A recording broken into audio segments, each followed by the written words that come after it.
سب سے بڑا کائنات کا سچ کیا ہے؟ کہ اللہ وحدہ لا شریک ہے۔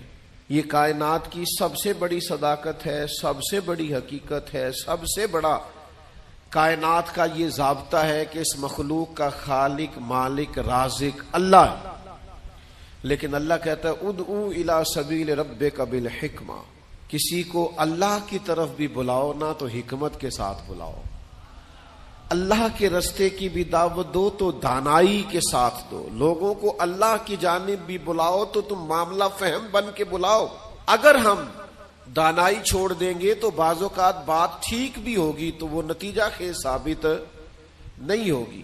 وہ کسی نے کہا تھا بات اگرچہ بے سلیقہ ہو کلیم، پر بات کرنے کو سلیقہ چاہیے۔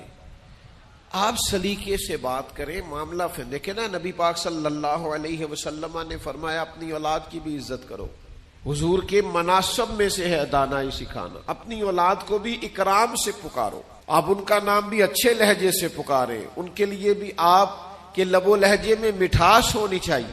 لیکن ہمارے ہاں یہ ہوتا ہے کہ بہت ساری جلد بازی، بہت ساری طبیعت کا الجھاؤ، بے چینی، بے قراری، ہر چیز کو سختی سے ٹھیک کرنے کی کوشش کرنا، ہوتی ہیں بعض چیزیں بھی سختی سے ٹھیک، لیکن ساری چیزیں سختی سے ٹھیک نہیں ہوتی۔ آپ نہایت معاملہ فہمی کے ساتھ، نہایت تدبر کے ساتھ حضور لوگوں کو دین کی طرف بلاتے تو بڑے کمال انداز میں سرکار دعوت دیتے، اللہ کا پیغام دیتے تو اس میں اتنی مٹھاس ہوتی کہ دلوں میں بات گھر کر جاتی۔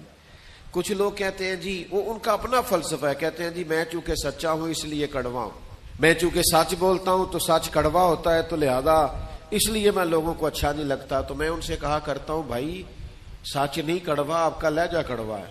کائنات میں سب سے زیادہ سچ مدینے والے محبوب نے بولا ہے، اور اتنا میٹھا کر کے بولا ہے، اتنا پیارا کر کے بولا ہے کہ حضور سچ بولتے جاتے تھے اور سچ دلوں میں اترتا چلا جاتا تھا۔ سچ بولیں لیکن خوبصورتی سے، لیکن محبت سے، لیکن دانائی سے۔